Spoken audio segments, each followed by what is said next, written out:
Dans son dernier ouvrage, Marcher dans tes pas, paru aux éditions L'Iconoclaste, l'autrice Léonore de Recondo raconte l'histoire bouleversante d'une famille qui a fui la guerre civile espagnole pour se réfugier à Hendaye, abandonnant tout ce qui les rattachait au pays natal. Mais c'est aussi le récit poignant de l'autrice, héritière de cette histoire familiale, et qui de nos jours décide de profiter d'une loi espagnole qui lui permettrait d'obtenir la nationalité perdue en 1936. Léonore de Recondo était l'invitée de la librairie Ombre Blanche le jeudi 25 septembre 2025 pour une rencontre autour de cet ouvrage. Bonne écoute.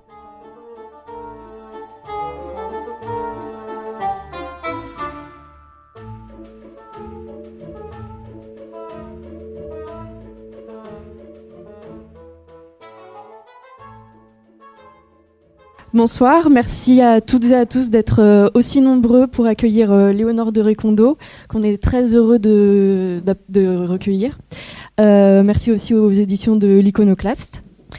Du coup, on va parler de votre dernier roman, Marcher dans tes pas, qui évoque une partie de l'exil de votre famille depuis pendant la guerre d'Espagne, mais aussi une démarche administrative que vous avez effectuée il y a quelques années. Ma première question, c'est quel a été le point de départ de votre livre ? Est-ce que, parce qu'en 2022, une loi en Espagne a vu le jour pour redonner la nationalité aux descendants sous certaines conditions, à des exilés espagnols. Du coup, est-ce que sans cette loi, le livre aurait vu le jour ? Non, je crois pas. Non, il aurait certainement pas vu. Enfin, je ne sais pas. On ne sait jamais quand les livres décident de venir ou de. Enfin, en tout cas, celui-là, il s'est imposé. En effet, comme une forme de nécessité par rapport à cette loi. Alors, toute l'histoire commence aussi avec la librairie Ombre Blanche qui est présente au banquet du livre à la Grâce à l'été 2022. J'ai été invitée à faire une conférence qui était sur le thème des générations, et cette conférence a été publiée. Enfin, j'en fais pas de la pub, mais c'est comme ça que ça s'est passé. Donc cette conférence a été publiée. Elle s'appelle Goya de père en fille chez Verdier, et je me suis posé la question, en réfléchissant à tout ça, du traumatisme de l'exil à travers l'art. Mon père étant peintre, on est artiste, et quelque chose du traumatisme de cet exil, de cette rupture, est passé à ma génération à travers l'art. Et c'est en faisant des recherches pour cette conférence. Donc là, on doit être... Ah non, on s'en fiche, mais c'était en fait à l'été 23. Et je commence à travailler sur la conférence en début d'année. Et là, je m'aperçois en effet qu'une loi a été promulguée. Sinon, je ne sais pas si j'aurais su son existence. Et de 2022, donc octobre 2022, qui pendant 2 ans, mais elle a été rallongée d'1 année, jusqu'à maintenant, je crois. Et on pouvait, donc, comme vous le disiez, alors d'une manière plus détaillée, les enfants et les petits-enfants d'exilés politiques, mais aussi d'autres formes d'exil, d'obligation, pas seulement pour des raisons politiques, mais en tout cas des exilés ayant été déchus de leur nationalité lors de cet exil, ce qui était le cas de ma grand-mère et de mon père, puisque en 1936, quand ils partent, il a 4 ans. Les enfants et les petits-enfants ont le droit de demander pendant 2 ans de récupérer donc la nationalité espagnole. Je me dis formidable. Et je me dis formidable, c'est le moment dans ma vie, c'est une sorte de main tendue. Enfin, j'ai énormément je suis très très très enthousiaste, mais dans les premiers papiers qui me sont demandés, dans la première étape, en plus de tous les actes de naissance, etc., mais demander un justificatif de l'exil, Et voilà. Et donc là, ce justificatif de l'exil m'explose à la figure, on va dire, parce que je m'attends pas du tout à ça. Je pensais que ça allait être assez simple. Il s'est avéré que finalement ça l'a été, mais sur le moment, cette demande de justificatif, je la prends comme une humiliation. Et puis comme peut-être la perte, de justifier de la perte d'une guerre, on la perd à une certaine génération, puis à la suivante, il faut justifier qu'on l'a perdue. Je trouvais ça fou, quoi. Donc, et comme évidemment je n'ai aucun justificatif, le livre s'impose comme étant la vérité, la mienne, m'étant demandée et pouvant faire preuve, alors évidemment certainement pas devant une administration, mais pouvant faire preuve pour moi et mon entourage d'une forme de vérité. Donc le livre s'impose à ce moment-là, en effet, à l'aune de cette loi. Et du coup, est-ce que c'était une évidence pour vous de demander la nationalité espagnole, ou est-ce que vous avez hésité ou... Ça a été... Sur le moment, non. Alors après, évidemment, quand on m'a demandé ce justificatif, je me suis dit qu'ils pouvaient la garder, leur nationalité. Mais sur le moment, non. Et je suis très heureuse d'avoir fait cette démarche. Et en effet, le livre, c'est aussi l'histoire de cette démarche administrative. Quand je commence d'écrire le livre, Marcher dans tes pas, je ne sais pas ce qui va advenir de ma demande, mais je me dis, je veux garder trace aussi de cette démarche que je fais, qui est une démarche profonde, quand même, qui questionne mon identité, qui questionne cette notion de nationalité. Est-ce que la nationalité, c'est l'identité? Qu'y a-t-il à voir aussi avec la langue, puisque là, en plus de la question espagnole, il y a la question basque, puisque ma famille est basque, donc ils parlent basque. Est-ce que je suis loyale au Pays basque ou pas en demandant la nationalité espagnole? Enfin, une sorte de millefeuille de questions. Et il m'a semblé que c'était un moment dans ma vie où il fallait que je me pose ces questions-là. Et que finalement, la démarche, comme je ne savais pas si ça allait fonctionner ou pas, mais qu'elle marche ou pas, enfin je dis beaucoup marcher dans tes pas, démarche, que ça advienne ou pas, enfin que j'obtienne ou pas cette nationalité, finalement c'était plutôt le chemin et ce que ça impliquait comme questionnement qui m'intéressait profondément. Et du coup, les questionnements dont il a été question ont beaucoup évolué pendant les démarches et même après, où c'est resté assez... Oui, ça démarre avec une forme de révolte quand même. Et cette révolte, elle était assez inattendue. La révolte donc de cette demande de justificatif et de cette énergie tout d'un coup qui m'envahit et la force que ça produit pour que j'écrive ce livre. J'écris le livre alors que ce livre est pas... Enfin, je pensais pas l'écrire, comme vous le disiez. Je pensais pas demander cette nationalité. Je pensais pas écrire sur ce sujet-là. Je l'ai déjà abordé dans d'autres livres. Donc, j'étais dans un moment de fin de promotion de mon précédent roman, un moment où j'étais assez fatiguée, donc je n'avais rien dans la tête. Mais là, quand même, surgit cette obligation, cette nécessité, le livre s'impose et je pense que j'ai tourné et retourné les questions, qu'il était important pour moi de m'engager parce que c'est aussi un livre d'engagement. Je prends position finalement dans cette histoire familiale et avant, dans la génération précédente, c'est mon père qui donc à 4 ans, quand ils partent, va dans la foulée vivre la Seconde Guerre mondiale. Ils vont rester 3 ans à Irun, et puis ensuite ils vont aller se réfugier dans les Landes, et puis ensuite, il va quand même rester 40 ans apatride. Donc la question de la nationalité et du choix ou du renoncement, enfin, dans la famille, elle est quand même très très forte parce que rester apatride 40 ans, c'est très... Enfin, en fait, je me suis beaucoup posé cette question-là, de qu'est-ce que ça pouvait faire à un être d'être apatride. Comment on vit dans un pays alors qu'il avait grandi en France, eu des enfants en France, quelle identité, pourquoi il reste comme coincé dans ce sas qui fait que c'est que dans les années 70, plus ou moins au moment de la mort de Franco, qui va se naturaliser français.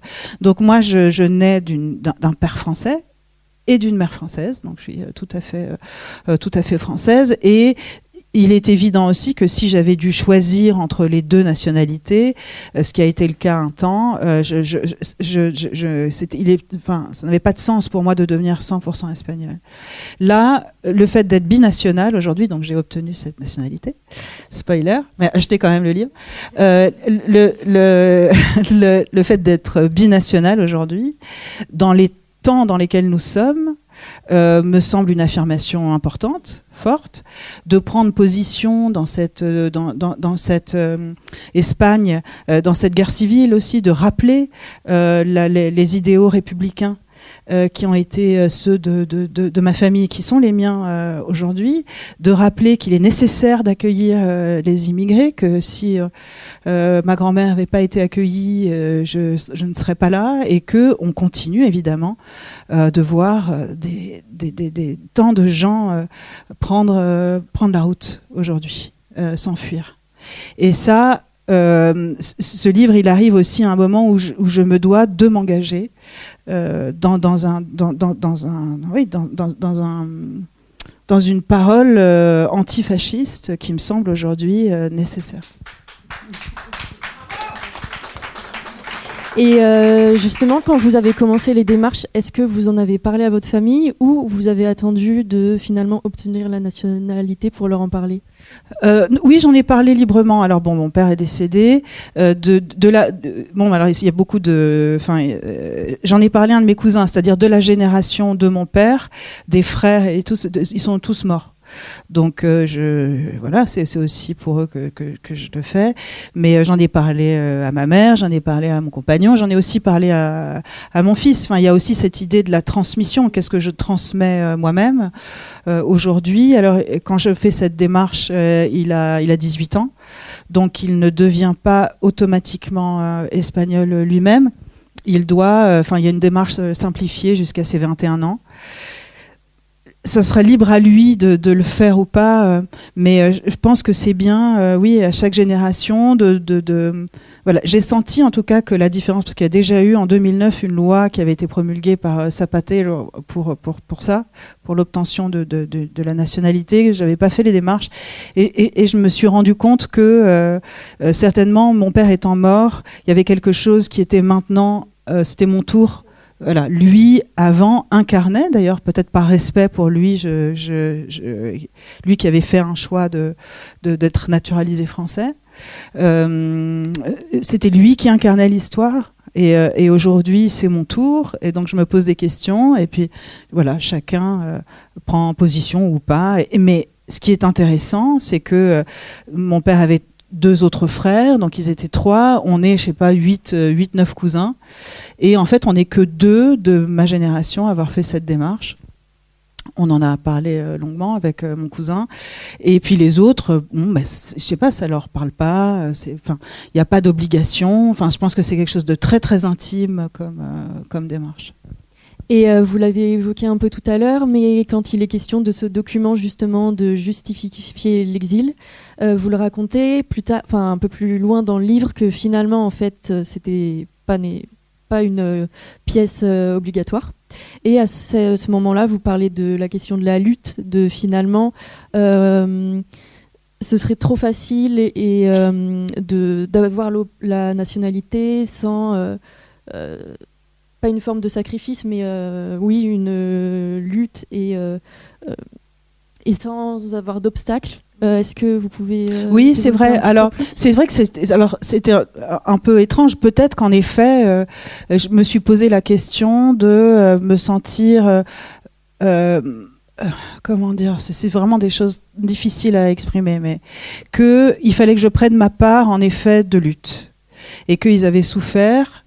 Ils avaient souffert l'exil avec tout ce que ça impliquait de déclassement, de perte de tout ce qu'on sait d'un exil, et que moi, né en France, avec ce nom un peu étrange, mais finalement on m'a toujours fichu la paix. Personne ne m'a vraiment questionné dans mon enfance ni dans ma scolarité.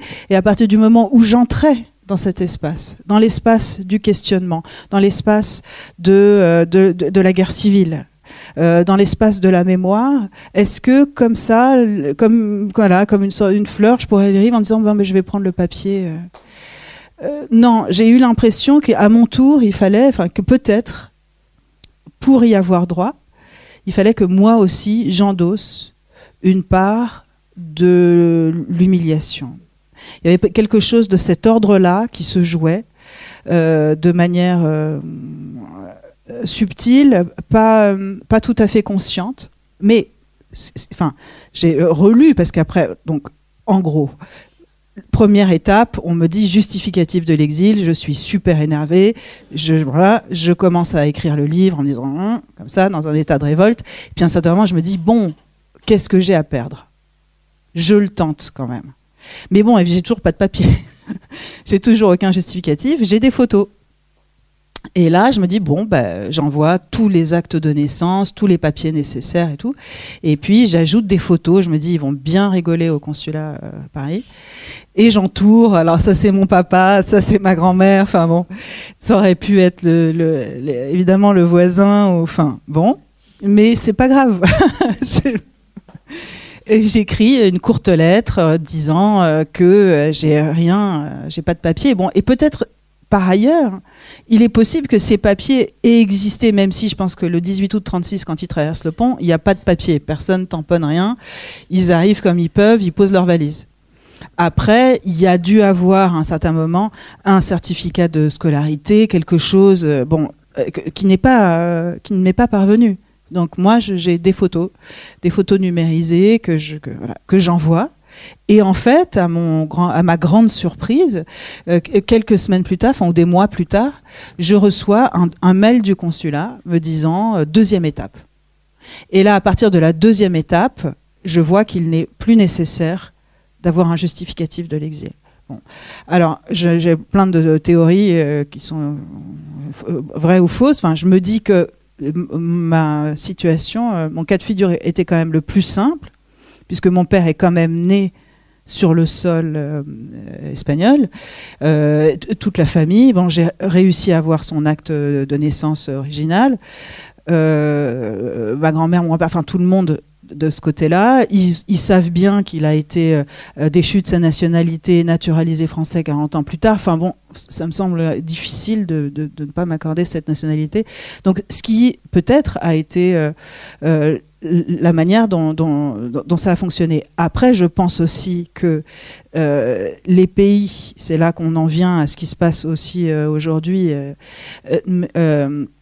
les pays ouvrant un peu les vannes, comme le fait l'Espagne, d'accueillir et de donner la nationalité à des générations suivantes qui sont peut-être parties plus loin que l'Europe, parce que moi mon cas est très simple, enfin je veux dire je suis en France, bon. Mais évidemment notamment beaucoup de Basques sont partis en Amérique du Sud, donc pour eux les descendants, l'obtention de la nationalité espagnole qui ouvre à l'Europe, c'est vraiment aussi d'autres conséquences que pour moi. Donc je me suis dit que peut-être d'une manière pas un peu cynique, mais bon, le consulat mettait une sorte de barrière à la première étape, qui est ce justificatif où c'est écrit en gros, et que après, au cas par cas, il venait voir, il venait étudier les dossiers. Donc ça a pris du temps, et quand j'ai eu finalement mon rendez-vous au consulat avec une personne de l'état civil, elle m'a dit qu'en effet, il y avait énormément de demandes. Donc je ne sais pas ce qu'il en est ici au consulat de Toulouse. Il y a peut-être parmi vous certains qui savent s'il y a beaucoup de demandes ou pas, mais donc voilà. Et donc c'est bon, vous avez la nationalité. Et est-ce que du coup, l'avoir obtenu, ça a clos quelque chose ou ouvert justement un nouveau départ ou consolidé peut-être un vide que vous pourriez ressentir même inconsciemment ? Je ne sais pas encore vraiment. Ce que je sais, c'est que finalement, cet état, aujourd'hui, d'avoir ces deux passeports, est peut-être ce qu'il y a de plus juste. C'est ce qui me représente le mieux. Avant, cette histoire espagnole, elle était pas souterraine, mais elle n'était pas administrativement avérée. Elle était là dans ce que je pouvais raconter, ou dans ce que j'écrivais, ou dans mon ressenti d'abord. Mais là, il y a quelque chose en plus. Alors, j'ai 2 passeports, je suis à moitié espagnole et à moitié française, et c'est certainement ce qui me caractérise le mieux. Je ne sais pas si je viendrai encore creuser cette question. Je dis que je rogne l'os de l'exil dans le livre, parce que c'est des choses qui me reviennent comme ça régulièrement. Je me pose la question, mais je pense aussi, comme je disais un peu tout à l'heure, que je suis à un moment de ma vie, peut-être je regarde un peu en arrière et je me pose la question de qu'est-ce que je fais, où est-ce que j'en suis, comment je me situe. Et là, voilà, ces 2 passeports me semblent la bonne chose pour moi. Mais je ne sais pas enfin, malheureusement, je ne suis pas sûre d'avoir répondu à aucune des questions que je me posais avant de démarrer. Et en tout, à partir du moment où vous avez commencé les démarches jusqu'à l'obtention, ça a duré combien de temps ? Une petite année. Ok. Donc il y a eu plusieurs mois où vous n'avez pas eu de nouvelles du tout ? Voilà, plusieurs mois, j'ai pas de nouvelles. Ensuite, j'ai dû renvoyer d'autres papiers. Et puis en 3e lieu, j'ai eu un rendez-vous au consulat, qui est celui dont je viens de parler. J'en ai eu qu'un seul rendez-vous, donc là qui est bon. Je suis arrivée évidemment un peu fébrile, mais j'ai compris en ayant ce rendez-vous et en parlant avec la personne attachée à l'état civil que c'était en train d'advenir quand même. Et après, il a fallu plusieurs semaines plusieurs mois pour avoir à nouveau un rendez-vous pour obtenir le passeport. Et vous l'évoquez un peu dans le livre, mais j'aurais aimé savoir peut-être un peu plus vos rapports avec l'Espagne avant et après. Est-ce que ça a changé quelque chose finalement ? J'ai toujours eu d'excellents rapports avec l'Espagne. Moi, mon père ne portait pas une rancœur. Il me parlait de tout ça avec sérénité. Même si je pense que pour lui la question était évidemment plus complexe, plus intérieure, et que ce qui l'a beaucoup marqué finalement dans toute cette histoire, c'est aussi la Seconde Guerre mondiale qui suit. Donc lui de l'Espagne, bon, il part quand il a 4 ans. Je ne suis pas sûre qu'il se souvienne de grand-chose, comme ce qu'on lui en a raconté, puisqu'il part avec ses parents et ses grands-parents, donc ils viennent vraiment d'une famille groupée, donc il a dû entendre évidemment beaucoup de choses, chaque génération ayant un rapport au passé plus ou moins dense, plus ou moins nostalgique. Donc ça, il en entend parler. Il y a aussi la question basque, donc quand ils arrivent d'Irun à Hendaye, ils sont dans le même pays. Enfin, il y a une partie qui leur est interdite, mais c'est la même langue. Donc il y a quand même une idée de communauté qui reste là. Une famille était très impliquée dans la question basque politique. Donc ça, c'est quelque chose qui va rester, mais dont lui va se détacher. Et le rapport qu'il va avoir à l'Espagne, je pense que ça va vraiment être un rapport artistique. C'est-à-dire, il va pas retourner en Espagne, évidemment, du temps de Franco. Donc, il a déjà 45 ans quand il a le droit, 45-50 ans quand il a le droit d'y aller. J'y suis retournée avec lui, il était heureux d'y retourner. Mais je pense que c'est dans la grande lignée, dans la grande école espagnole de peinture, qu'il va trouver un lien, quelque chose qui l'unit très profondément à ce pays, donc Goya, et il me parlait aussi évidemment du Greco, mais Velázquez et tous ces Libera et tous ces peintres espagnols qui marquent son œuvre à lui. Et il disait aussi que vraiment il avait choisi la peinture justement parce que c'était un art sans mots. Et que la question qui, lui, l'a traumatisé un peu enfant de toutes ces langues et du français à apprendre et de la clandestinité dans les Landes, la peinture venait évidemment traverser toutes les frontières et son universalité lui permettait de s'exprimer en dehors d'un idiome. Et ça c'est quelque chose qui m'a beaucoup dit. Donc mon rapport à l'Espagne aujourd'hui moi je suis très heureuse quand je passe la frontière avec mon passeport, je fais un peu comme ça. Ça me plaît. Mais non, je peux pas dire que ça ait changé. Par contre, je peux dire que peut-être un jour, je ferai le chemin inverse si la France devient fasciste. Il est possible que je traverse les Pyrénées dans l'autre sens. Et que d'avoir ce passeport, évidemment, j'y ai pensé en le faisant, que ce serait plus simple de m'y installer. Donc on ne sait jamais ce qui se passe. Et j'aimerais rebondir sur ce que vous venez de dire par rapport à votre père et la peinture. Vous êtes musicienne aussi. Est-ce que du coup c'est un peu le même rapport que vous avez avec la musique, le fait de s'exprimer aussi sans les mots ? Oui, bien sûr. La musique, c'est pareil, c'est l'art universel où on se fiche de savoir si le compositeur est allemand, italien, français, anglais ou autre. Et pareil pour l'auditeur ou l'interprète, la question de la nationalité n'entre pas du tout en compte. Évidemment, il y a une école française, une école... Mais enfin, on s'en fiche quand on écoute la musique et qu'on est ému.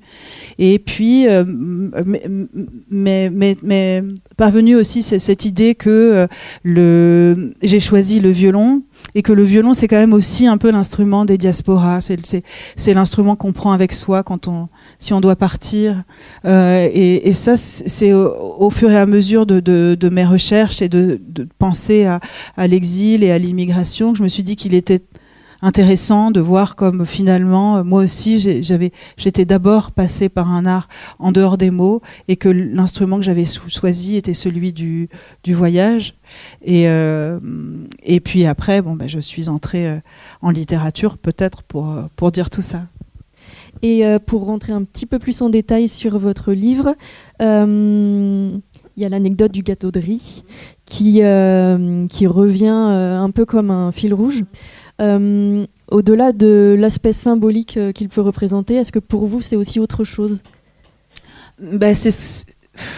C'est ce qui m'a le plus marqué enfant quand mon père, donc ce jour-là, ce 18 août, ma grand-mère, c'est l'anniversaire de Jean, hein, le frère aîné de mon père, hein, qui a 7 ans ce jour-là, et donc ma grand-mère lui prépare un gâteau de riz, et ils vont pas avoir le temps de le manger parce qu'il est cuit, elle le pose sur la table, et puis on frappe à la porte et on leur dit vous avez 10 minutes pour partir, et tout le monde va partir en 10 minutes en laissant le gâteau de riz.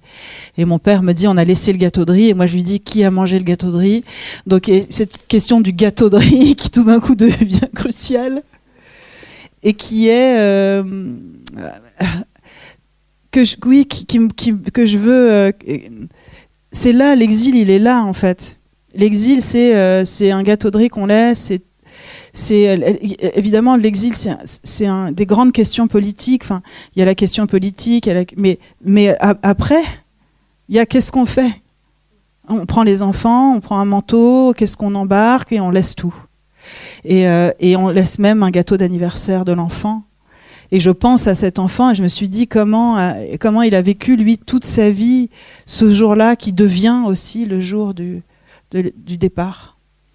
Et donc le gâteau de riz, c'est quelque chose qu'on s'est beaucoup raconté dans la famille. Et moi, je continue à poser cette question de qui l'avait mangé. Et enfant, je me faisais plein de films en me disant d'abord que le gâteau de riz était peut-être encore là-bas et qu'il faudrait peut-être y aller. Bon, il est peut-être un peu sec. Ensuite, j'ai compris qu'il n'y avait plus de maison et que certainement... Et donc, je me suis demandé si, quand la maison avait été bombardée, il y avait encore le gâteau de riz. Je me suis demandé si les voisins avaient mangé le gâteau de riz. Enfin, j'ai fait beaucoup j'ai beaucoup pensé. Donc, la question intime de l'exil, la question des femmes dans l'exil, c'est le cœur aussi de ce livre et des conséquences quotidienne du départ. Vous écoutez l'autrice Léonore de Recondo, invitée de la librairie Ombre Blanche le jeudi 25 septembre 2025, autour de son dernier ouvrage Marcher dans tes pas, paru aux éditions L'Iconoclaste.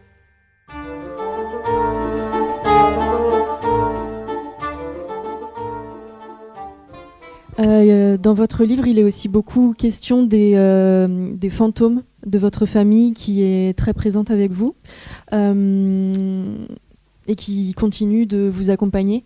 Est-ce que vous pouvez nous parler un petit peu plus de mes fantômes? Oui. J'ai beaucoup de fantômes.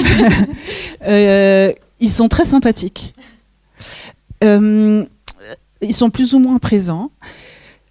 Ce qui est formidable en littérature, c'est que justement on peut dialoguer avec eux et qu'il n'y a plus de temporalité, et que justement ma grand-mère en 36, quand elle part, elle a 37 ans, elle a ses trois garçons, 9, 7 et 4, et que moi quand je commence d'écrire j'ai 47 ans, et que on a cette différence d'âge, mais que j'ai quand même l'impression que c'est ma grand-mère, et en fait elle est plus jeune que moi à ce moment-là, et on va discuter, on va être ensemble comme deux femmes, et la question de qui était cette femme que j'ai peu connue, très peu.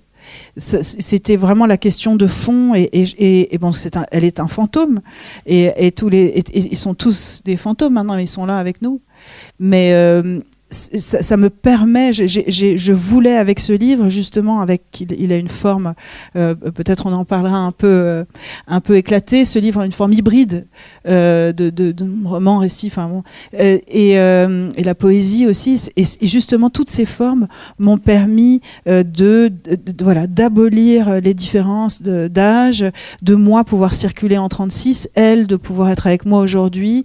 Et ça, c'est les grandes forces de la littérature. Et du coup, est-ce que cette présence aussi est liée à la question de la mémoire et de la transmission qui est importante et qui doit se transmettre de génération en génération ? Oui, bon, c'est la trace. Écrire, c'est laisser une trace, écrire sur les fantômes et les nommer, et parler aussi de ces femmes dont je parle dans le livre, qui ont été des combattantes, des journalistes, des femmes qui sont parties sur le front. J'avais envie de réécrire leur nom, de parler d'elles, parce que écrire et lire, c'est se souvenir. Et donc pour moi, oui, comme je me suis dit que l'écriture, c'était mon arme à moi pour pouvoir les rendre vivants un instant avec eux, passer ce temps ensemble pour se souvenir, pour mieux comprendre. C'est pas juste pour se souvenir, c'est aussi pour avancer ensemble, pour se rencontrer. Enfin, je crois, dans le fond, je pense que c'est vraiment un livre sur l'amour. C'est les rencontrer, c'est les aimer. C'est un livre sur comme il faut s'aimer.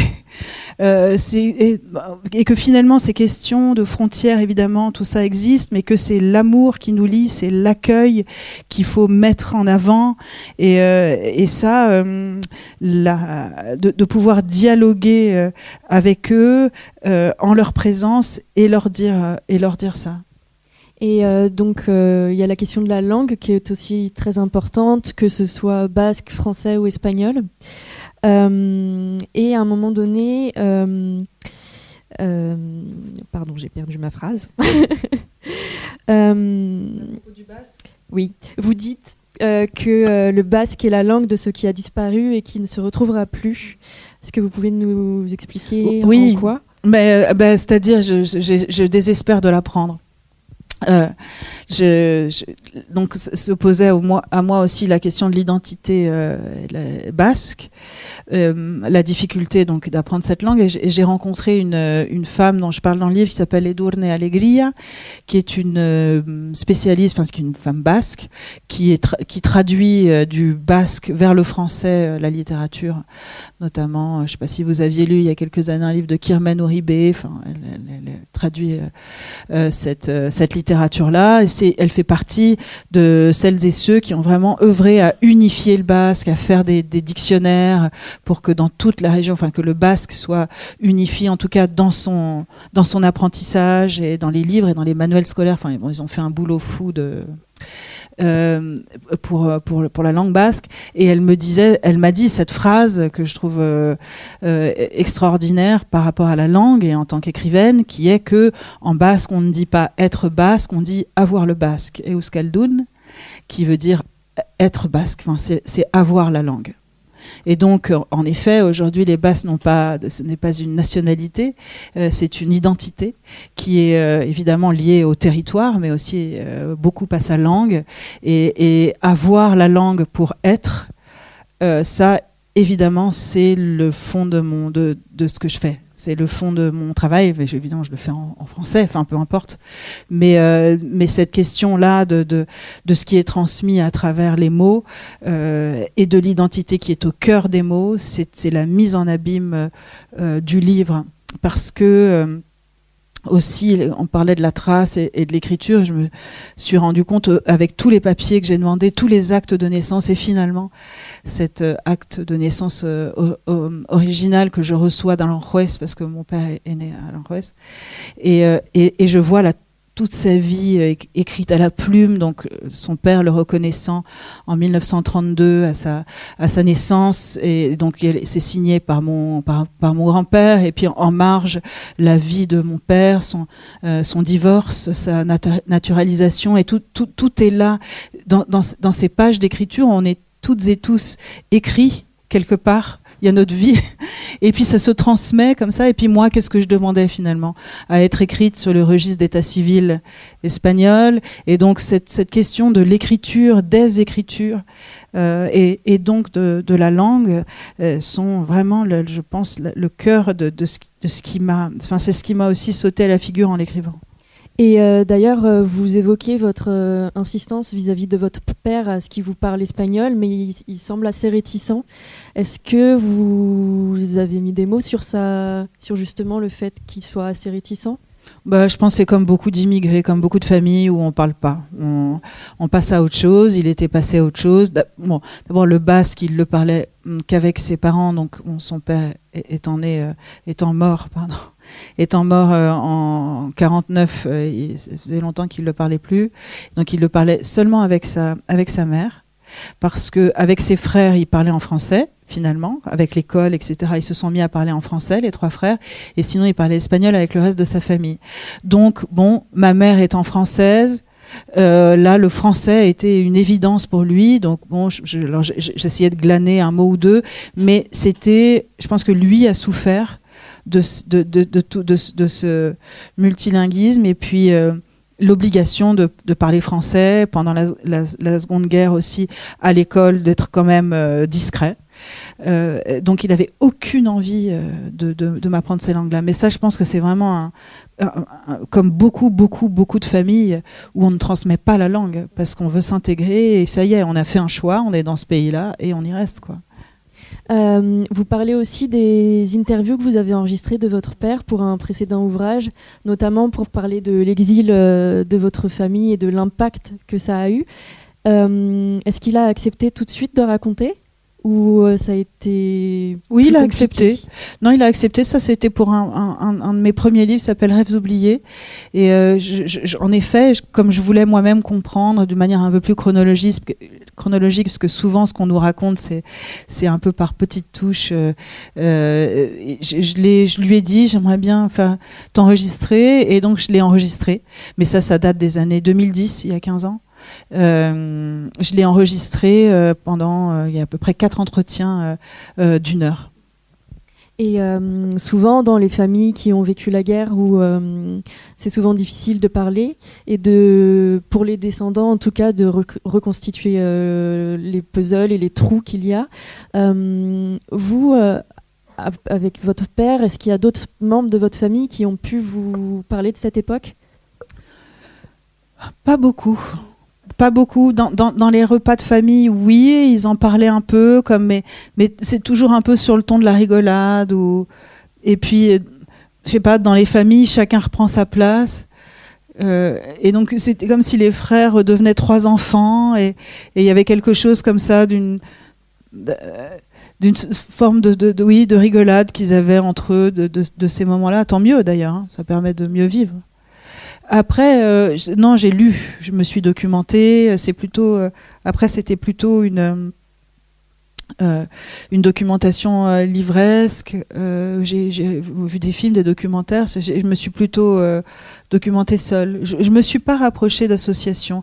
Je me suis rapprochée d'une association parisienne de républicains, de descendants de républicains, et j'ai beaucoup parlé avec l'une d'entre elles. Ici aussi à Toulouse, il y a longtemps, j'ai écrit un poème pour une revue, pareil, d'une association, mais sinon c'est pas par ce biais-là que je me suis documentée.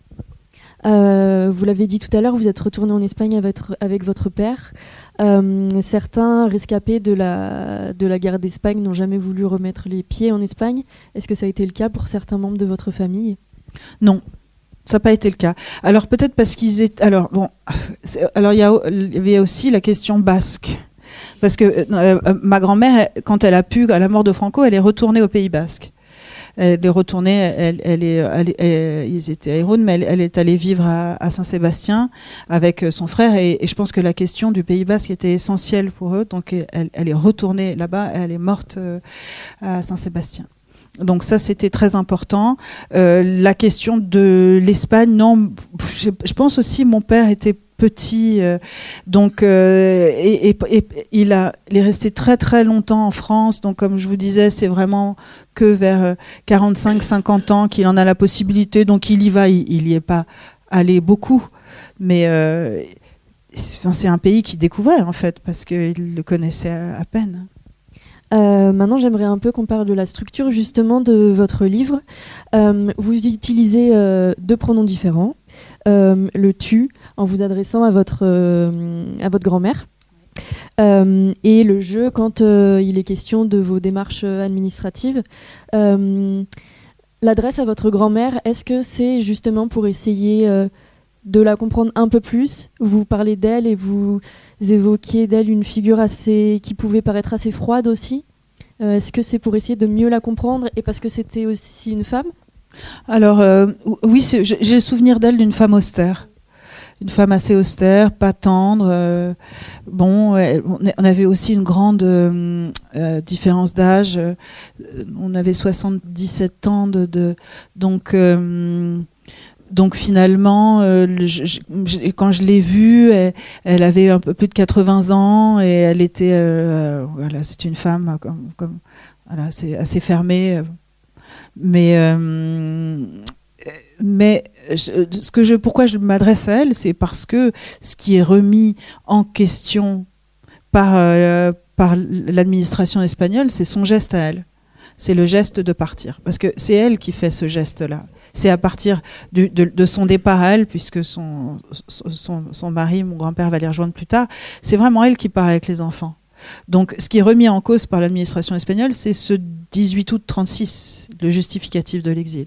Donc je m'adresse à elle en lui disant, voilà, tu fais ça, tu prépares ton gâteau, et puis on vient frapper à la porte, et qu'est-ce que tu prends ? Qu'est-ce qui te reste en 10 minutes? Comment tu traverses ta rue? Comment avec les garçons, vous allez passer ce pont international, et ce tu, c'est moi avec elle, et c'est ensemble, mais j'ai besoin le tu, c'est plus fort que le elle.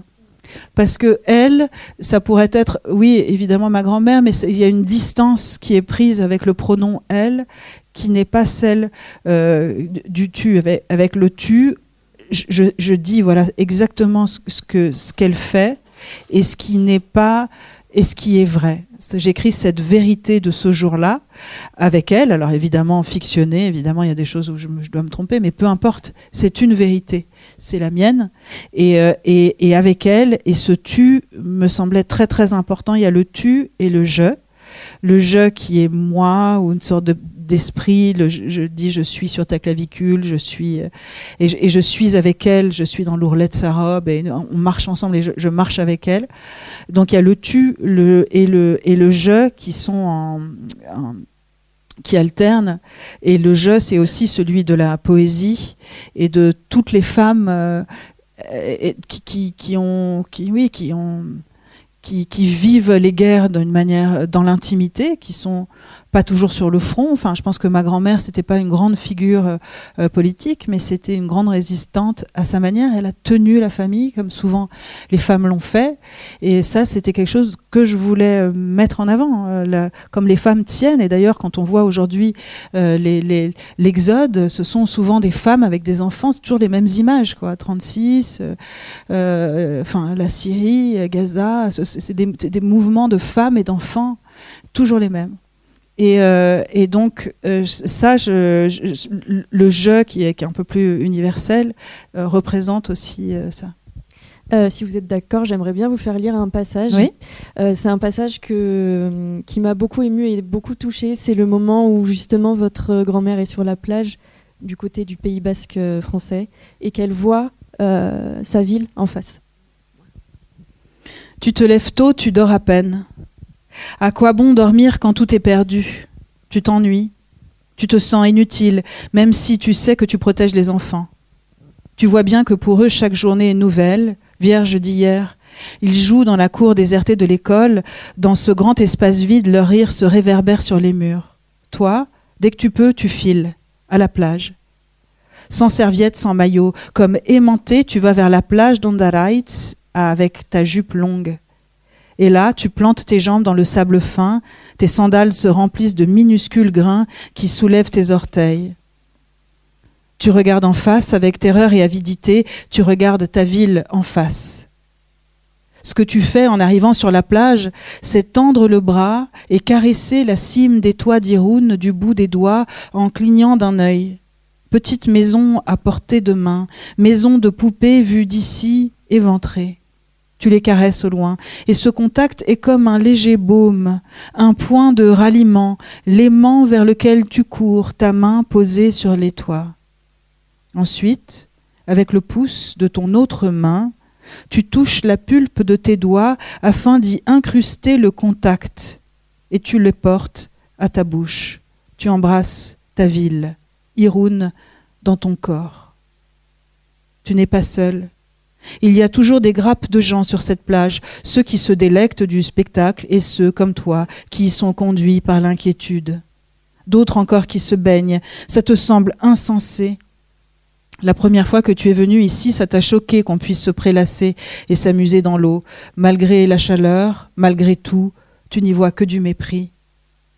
Que la guerre reste de l'autre côté. Tant qu'elle n'est pas ici, elle n'existe pas. Et pourtant, elle est bien là, juste en face.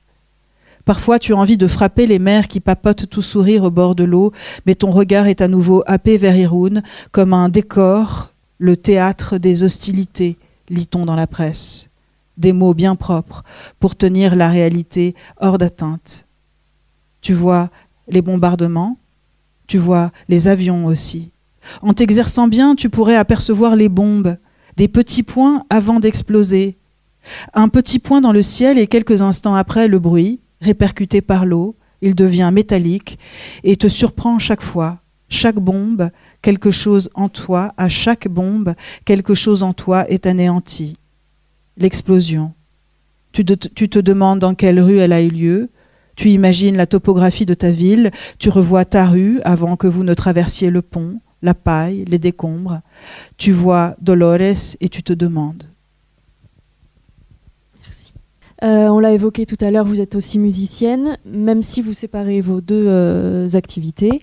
Mais dans ce livre particulièrement, je trouve qu'on voit beaucoup de musicalité. Notamment avec les parties de poèmes de Retour à la ligne qui créent une certaine rythmique. Est-ce que la présence des poèmes, c'est aussi une manière de rassembler le passé et le présent, de tout rassembler finalement? Oui, je pense que la poésie, elle œuvre comme ça. La poésie, elle n'a pas de temporalité. La poésie, c'est l'évocation. La poésie, c'est l'essence de la littérature. C'est l'endroit de tous les possibles. Et donc, en tout cas, il y a donc de sortes de longs poèmes qui traversent le texte, qui se sont vraiment imposés au gré de l'écriture. Je les ai pas rajoutés après. Ils sont venus comme ça. Ils étaient nécessaires à ce moment-là. Alors, il y a, dans les poèmes, il y a le je qui apparaît, qui est un autre que celui de Léonore qui fait sa démarche. Donc, il y a ces trois comme ça 3 espaces littéraires, on va dire.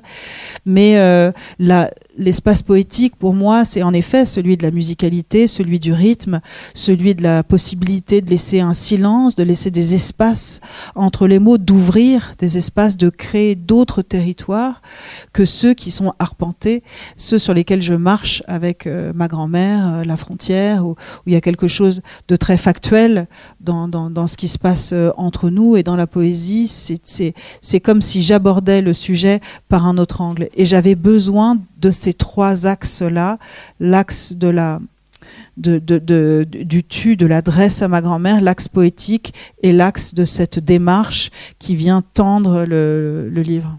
Du coup, c'est une forme qui s'est imposée d'emblée. C'était pas. Oui, elle s'est imposée d'emblée. Finalement. Pas du tout. J'ai commencé à écrire comme ça dans ma révolte de laquelle je parlais, et après les poésies sont arrivées. À un certain moment de l'écriture, j'ai compris que je pouvais pas l'exprimer autrement, qu'il fallait en passer par la poésie, et après peut-être c'est une sorte de respiration aussi, c'est une sorte d'autres moments de lecture, d'écriture pour moi, et ensuite de lecture pour vous, qui permettent d'entrer à nouveau dans le dur de la guerre, et voilà, c'est des espaces qui sont créés, qui se répondent, mais aucun n'a été changé, c'est-à-dire vraiment ils se sont imposés à chaque fois à moi. Et j'ai une dernière question avant de laisser la parole au public. En parlant de poésie, vous évoquez aussi la figure de Garcia Lorca, notamment son engagement et sa fin tragique. Est-ce que sa poésie aussi est une inspiration, ou est-ce que vous avez aussi j'imagine que vous avez d'autres inspirations poétiques, mais est-ce que cette figure-là particulièrement était importante ? Oui, elle était importante. D'abord parce qu'il a été assassiné, et que la poésie est assassinée et au tout début de la guerre, et que ça vient dire quelque chose évidemment de la dictature qui va suivre. Et puis, d'abord, c'est un très très grand poète. Donc ça, je voulais. C'est un livre aussi qui rend hommage à la poésie, à la liberté d'expression, à la liberté de penser, à la liberté de mouvement. Et aussi, mon père, quand il me racontait cette histoire du gâteau de riz de ce 18 août, me disait, et plus au sud, cette nuit-là, le poète a été assassiné. Donc il faisait lui-même à chaque fois référence à Lorca, comme dès la mi-août, il est assassiné. Donc j'ai voulu évidemment parler de lui, de l'inspiration qu'il est, et lire Lorca, en parler, c'est aussi lutter contre tous les obscurantismes. Et du coup, est-ce que vous vous êtes imprégné de ces textes pendant que vous écriviez ce livre-là précisément ? Oui, je les ai relus, j'ai relu beaucoup de choses, mais je relis fréquemment sa poésie, comme ça, par petites touches. J'avais relu aussi dernièrement son théâtre. Oui, c'est ça. De toute manière, sa littérature m'accompagne, et par chance, dans les deux, je le lis aussi en espagnol, donc il y a quelque chose là de cette double identité, de pouvoir parler la langue qui m'est tellement utile pour lire cette poésie, et la poésie de plein d'autres. Voilà. Merci beaucoup. Merci Clara. Si vous ne l'avez pas encore lu, je vous invite vraiment à le faire. C'est très beau. Merci. Est-ce que vous avez des questions ? Je veux bien commencer. Vous avez cité un peintre qu'aimait votre père, qui était Gréco. Et je me disais que Gréco, c'était le grec, et que l'Espagne accueillait à ce moment-là. Absolument. Un artiste, que la France l'avait plus ou moins bien fait au moment de l'exil espagnol, et que j'espère qu'on ne fera pas le chemin inverse. Oui. Parce que moi, je n'ai pas le passeport. Non, mais on a plein de moyens de résister. Oui. Voilà, non. Mais oui, c'est vrai, El Greco, c'est une figure extraordinaire, puisqu'il part de Crète, et que finalement, il va arriver presque au hasard des commandes qu'il a. Il va s'installer à Tolède, et puis c'est lui qui va être quand même une des grandes figures de l'école espagnole. Et c'est dire que tout est toujours métissage, que tout est toujours migration et immigration, et surtout, en général, dans la culture, dans l'art. Donc oui, j'espère aussi qu'on va rester libre. Alors, j'ai une question. Bon, Si c'est trop intime, vous n'y répondez pas. En fait, je voulais savoir où reposent vos morts. Lesquels? Parce qu'il y en a un petit paquet. Alors, votre grand-mère. Alors voilà. Alors je vais parler juste de mes grands-parents. Ma grand-mère est enterrée à Irun et mon grand-père à Hendaye. Et c'est vrai que ça, c'est vraiment la trace de cette guerre civile. C'est-à-dire quand il meurt, lui, en 1949, évidemment, ils ne peuvent pas l'enterrer dans sa ville. Donc, il va être enterré à Hendaye. Ils vont revenir des Landes, enfin, ils vont venir l'enterrer à Hendaye. Et ma grand-mère, qui va mourir à Saint-Sébastien, va être enterrée à Irun. Et donc, leurs deux sépultures, d'un côté de l'autre de la Bidassoa, n'ont pas été réunies. Alors, il y a eu des velléités des frères et des enfants de se dire on va réunir leurs tombes, ce qui n'a pas été fait.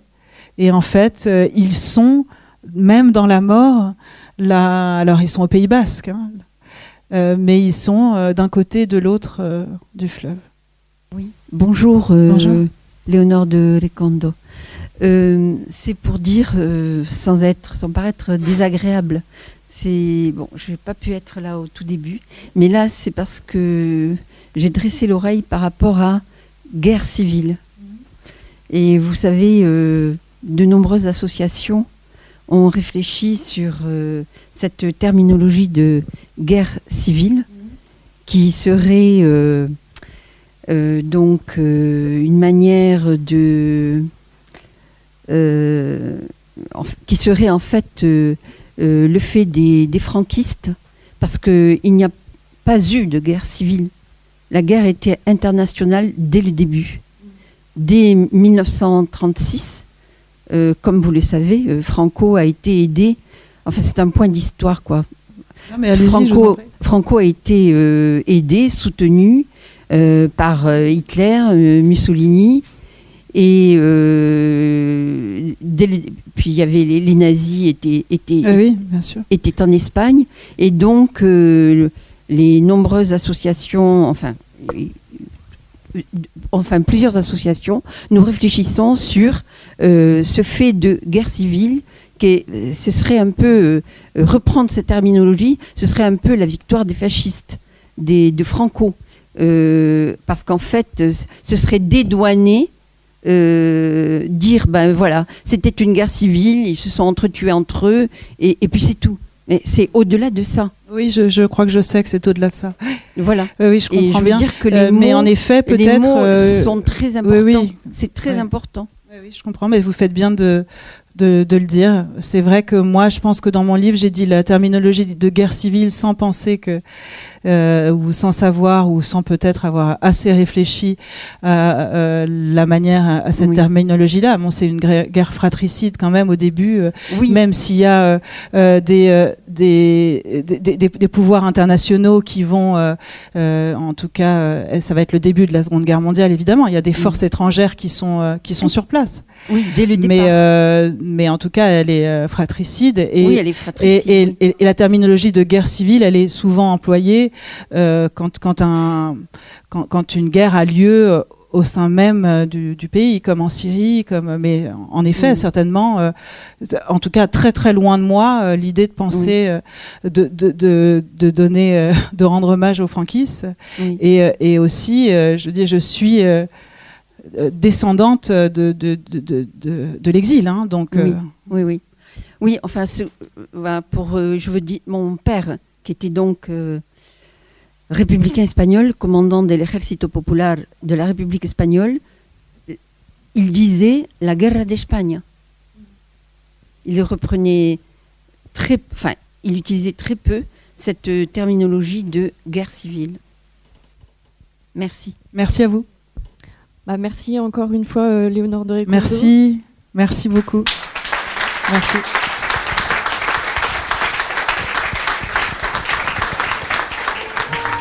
Et du coup, on va passer aux dédicaces, si vous êtes d'accord.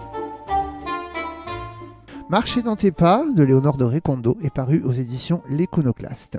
Elle était auparavant l'autrice de Amour, paru en 2015, Point cardinal en 2017, La leçon des ténèbres en 2020 et Revenir à toi, paru chez Grasset en 2021. Vous venez d'écouter une rencontre enregistrée à la librairie Ombre Blanche le jeudi 25 septembre 2025. Réalisation, enregistrement et mise en onde Radio avec la collaboration de Radio Plus et Radio Terre.